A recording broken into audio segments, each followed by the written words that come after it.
Olá a todas e todos, meu nome é Miriam Olivia e este é o canal do KB Advocacia. Neste canal nós falamos sobre empresa, patrimônio e pessoas. E no vídeo de hoje eu quero dialogar com vocês sobre um caso recente julgado pelo STF.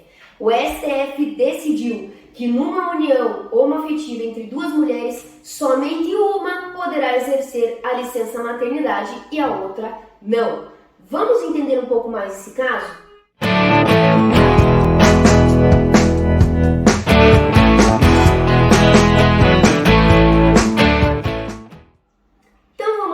O STF julgou então o tema 1072 sobre o seguinte caso. Então, uma união homoafetiva entre duas mulheres, se haveria possibilidade, se uma delas engravidasse, se as duas iriam poder usufruir a licença maternidade ou somente uma delas. Vamos entender qual foi o cenário, tá? Neste caso específico, tá, que foi julgado e utilizado como então o caso paradigma, nós tínhamos uma servidora pública e uma autônoma, tá? E como que funciona?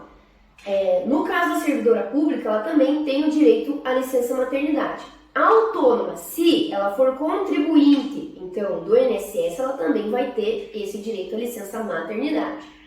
Como o nosso direito foi construído, então, a licença maternidade, ela é pensada para ser concedida para mulheres. A partir do momento, então, que nós temos essa conformação familiar entre duas mulheres, o direito começou a ser tensionado. E não é de agora, tá? Há muitos anos vem sendo discutido o que se faz nesse tipo de situação, tá? E vou dar um exemplo para vocês. Fala assim, não, isso aqui é coisa nova, isso aqui está acontecendo só agora. Não, gente. Quando foi pensada a licença maternidade e a licença paternidade, só foi pensada no caso da gravidez. E o que se fazia com a adoção? O direito foi tensionado e foi necessário, então, fazer alterações para que tanto a criança quanto os pais que adotassem pudessem ter esses direitos e garantias. Porque quando se pensa em licença paternidade e maternidade, se pensa em dois sentidos. Primeiro, para os pais, então a licença maternidade vem para a recuperação física da mulher, para a amamentação e poder o cuidado inicial dos filhos. Para os pais é essa presença inicial no cuidado inicial dos filhos, e para as crianças é justamente esse cuidado, a amamentação, essa presença inicial, esse início da formação necessário para essa criança. E hoje a gente tem muita tensão nesses institutos, porque justamente a discrepância entre eles é muito grande. Mas vamos entender esse nosso caso. Discutiu-se então qual que era o caso. Nós tínhamos então a funcionária pública e a autônoma. Estava se discutindo se a funcionária pública poderia exercer a licença maternidade e se a outra também poderia, e como seria essa questão. E foi definido que, no caso de uma união homoafetiva entre duas mulheres, uma delas irá exercer a licença maternidade e a outra irá exercer a licença paternidade. Quem que vai exercer a licença maternidade? Não necessariamente é aquela que passou pelo estado gravídico, tá? Pode ser a que não passou pelo estado gravídico, tá? Elas vão poder escolher, mas não será possível que as duas exerçam a licença maternidade. Esse julgamento, ele pode ser considerado um avanço justamente no seguinte sentido, porque nós não tínhamos nada, não temos nada na lei, temos alguns casos que decidiram sobre isso, o que fazer no caso de uma união afetiva entre duas mulheres, tá? Mas essa questão poderia ser solucionada somente considerando o estado gravídico, que necessariamente já dá licença maternidade, certo? A grande discussão é se a companheira também poderia ter, tá? Então é um avanço porque resolveu, de certa forma, como que vai ser feito nessas situações.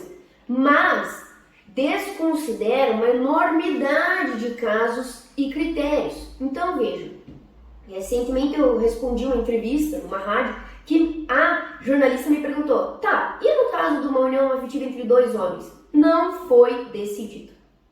Então no caso de uma união afetiva entre dois homens que, por exemplo, façam uma adoção, não sabemos se vai ser concedida a licença maternidade ou a licença paternidade. Existem alguns julgados que deram a licença maternidade para um do casal, mas ainda não temos algo definido, algo certo, tá? Então vejam, esse julgamento ele é muito problemático porque ele envolve um debate muito mais profundo. E eu quero debater com vocês sobre isso. O que a gente precisa entender nesse caso? Primeiro, a discrepância entre a licença maternidade e paternidade. A licença maternidade é de 120 dias e a licença paternidade é de 5. Ou seja, você que está assistindo esse vídeo hoje, na semana que vem, nesse mesmo dia da semana, já acabou a tua licença paternidade. Eu sempre gosto de dar esse exemplo. É muito pouco tempo. E muitos homens estão requerendo e estão sentindo falta porque eles querem ter uma maior participação nesse estágio inicial de aprendizado dos filhos, de crescimento e de construção familiar. E eles só têm 5 dias. Então, primeiro temos essa discrepância. Essa é uma discussão que precisa ser feita. Temos uma outra discussão que o STF já disse que o Congresso Nacional foi omisso em não ter uma legislação sobre licença paternidade. Nós não temos uma lei sobre a licença paternidade. Fazem 35 anos que esse instituto existe e não temos uma lei, tá? Então, temos essa problemática. Outra problemática. A licença maternidade, ela vem com um direito gêmeo que chamamos de estabilidade. Enquanto a licença maternidade é de 120 dias, a estabilidade, que é o quê? Que a mulher não pode ser demitida sem justa causa, ela vai do início da gravidez até 5 meses após o parto. Na licença paternidade, nós não temos isso. Nós só temos a proibição da demissão durante os 5 dias. Outra discrepância. Nova situação. Será que não deveríamos, ao invés de ter uma licença maternidade, uma licença paternidade, ter, na verdade, uma licença parentalidade, em que fosse possível dialogar entre os membros da família como eles vão gerir esse período, considerando, é claro, um período maior do que os 120 dias, porque temos que considerar que a licença maternidade, quando a pessoa passa pela gravidez, também é para recuperação e para amamentação. Então esse é o primeiro ponto. Segundo ponto que eu trago para vocês, relações homoafetivas entre homens e mulheres, entre 2 homens e 2 mulheres. O que fazemos com isso? Vamos impor papéis? Um de vocês vai ter que ser o homem, outro vai ter que ser a mulher? É muito complicado, gente. E vejam, não somente para as relações homoafetivas, como também para famílias que só tem uma pessoa, certo? Adoções, por exemplo, em que só uma pessoa adotou, ela não tem um companheiro. Um homem, por exemplo, fez adoção. Ele vai cuidar disso em 5 dias como, gente? Essa é uma outra situação que não é pensada. Ou aquelas famílias em que há, por exemplo, a avó que tem a guarda legal da criança, ou a avó que tem a guarda legal. Como que a gente dialoga com esses institutos?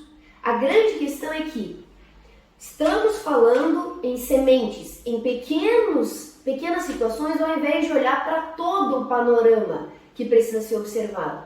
Todas as conformações familiares e toda a organização hoje que existe para a construção das famílias. Como funcionam as relações de trabalho, como é que é o ambiente de trabalho para as mulheres, o ambiente de trabalho para os homens. Precisamos olhar para todo esse panorama para definir como vamos pensar não a maternidade, não a paternidade, mas sim a parentalidade. Como vamos possibilitar que as famílias possam, então, vivenciar esse processo de forma mais igualitária, de forma mais dialogada, que os homens possam participar mais, como exigir se eles só têm 5 dias? Então, vejam, essa decisão do STF ela é muito pequena. Eu falo que ela é um grãozinho de soja num silo gigantesco que nós ainda precisamos discutir.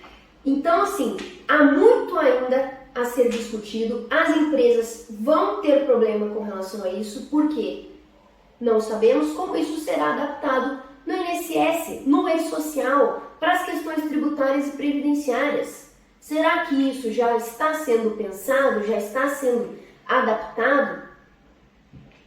Então temos muitos desafios para frente. Essa decisão do STF, ela é problemática, não olha para o panorama geral e nós, enquanto sociedade, precisamos olhar justamente para que as nossas relações de trabalho sejam fluidas. Não precisamos discutir a forma como as pessoas desejam gerir as suas famílias, e sim como vamos manter as nossas relações de trabalho de forma cooperada, dialogada e de forma, então, equânime entre todos. Muito obrigada a você que assistiu esse vídeo até aqui. Aguardo o seu comentário, a sua dúvida, que nós estamos, então, sempre respondendo. As empresas que têm dúvidas sobre essa temática já estamos orientando por meio do nosso conteúdo informativo, sempre prezando para o cumprimento correto da lei e, inclusive, pensando na integridade e programas de adequação trabalhista empresarial. Muito obrigada e até a próxima!